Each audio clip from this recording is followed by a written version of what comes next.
Hello, Dan here, and welcome to another one of my outdoor adventures. So, I've been thinking about this video for a long time, and thinking about this subject for a long time, and that subject specifically is the proper use of trekking poles, as Cody from Wrangler Star would say.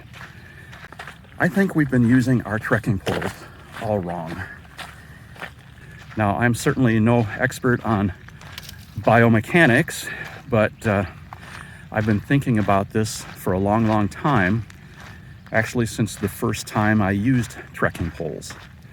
My first hike using trekking poles was on the Mount Wilson Trail in Southern California, and by the time I finished that day and got back down to the trailhead, my knees ached so badly I could hardly walk. And so I was ready to give up on the trekking pole idea altogether.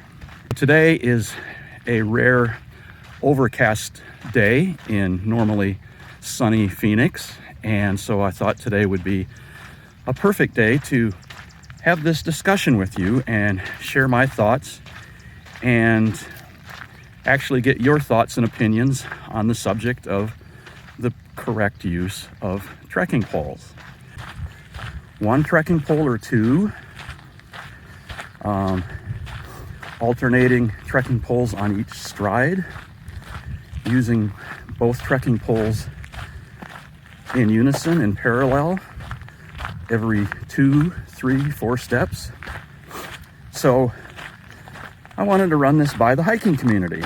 Now, I'm no expert, but I have discovered what works really well for me, and I wanted to run this by the hiking community and see if anyone else had thoughts or opinions on this.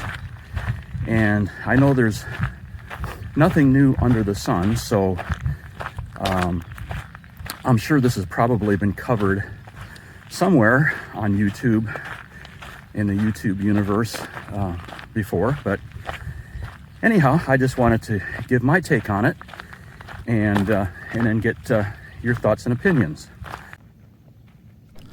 Most backpackers use trekking poles, and over the years I've seen an increasing number of hikers using them as well, especially those of us with a few miles on our legs. I've heard it said that using trekking poles can reduce the workload on your legs by as much as 20%. Based on my experience and the way that I see most people use trekking poles, I don't believe this is true, especially if they're using only one pole as demonstrated here. It seems to me that whether you are leaning on the pole for support or pushing off with the pole for a little extra boost, you are inducing lateral or side-to-side movement and changing the normal angle and geometry of the knees and hips, which can lead to pain. Additionally, pushing off with a single pole can shift your weight toward the opposite leg, transferring more weight onto that leg and foot. In this next method, also using a single pole, I switched from a naturally alternating stride to what I call a cane stride, where the pole and the leg closest to it are moving in unison. This stride is not as natural, making it feel awkward, and it's quite difficult to get into any kind of a rhythm. As with the previous single pole method, this method induces some lateral movement which changes the normal angle and geometry of the knees and hips, causing you to alter your natural stride just enough to add extra stress on your joints and connective tissue, which can result in pain. As far as I can tell, the only benefits of using a single pole are that it can provide some additional balance, which can be a good thing, and if necessary, it could be used to ward off both 2- and 4-legged attackers, but I don't believe it reduces any of the overall workload on your legs, knees, and feet. This is the way most people use trekking poles, probably because it feels the most natural. But is it the proper way to use poles? I don't think so. This is the method I used the first time I ever hiked with poles, and it's the method which made my knees ache so badly by the time I got back to the Mount Wilson trailhead, I could hardly walk. Just as in using a single pole, pushing off with the alternating poles tilts your upper body toward the opposite side, changing the alignment of the knees and hips, and actually putting more weight on the opposite leg. Anytime you are alternating the poles with each stride or using a single pole, you are not really transferring any of the workload to your upper body, but you are inducing lateral movement and altering the way your knees, hips, and spine normally work together.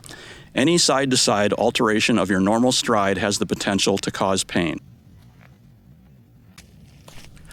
I believe the proper way to use trekking poles is to move them forward in unison, planting them at the same time, and taking either 2 or 3 steps before planting them again. As demonstrated here, I use 2 steps when I'm climbing a steep section of trail and need a little extra power. Pushing down on 2 poles simultaneously has the equal and opposite effect of pushing your body straight up without changing the lateral alignment of your spine, hips, and knees. Take a look at some videos of Olympic cross-country skiers.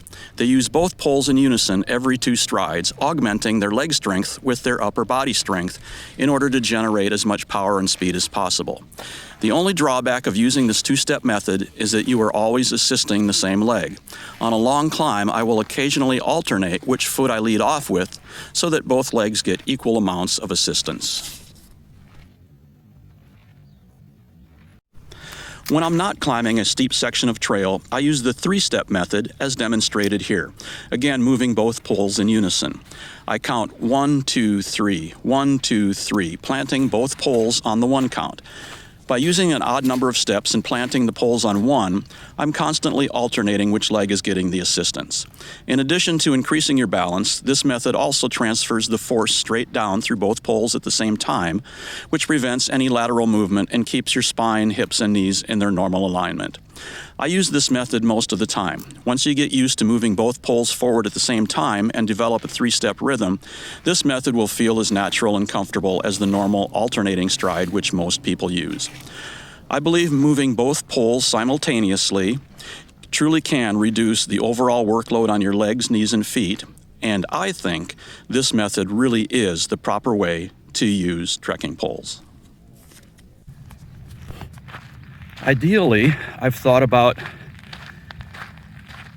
doing a study where someone puts little miniature accelerometers or force pads in their feet and then records the force on the bottom of their feet as they try the different methods, the different ways of using trekking pole, and see if they could tell which method uses or places the least amount of force on the bottom of your feet. That would be the ultimate scientific way to figure this out, and heck, who knows, somebody may have already done that.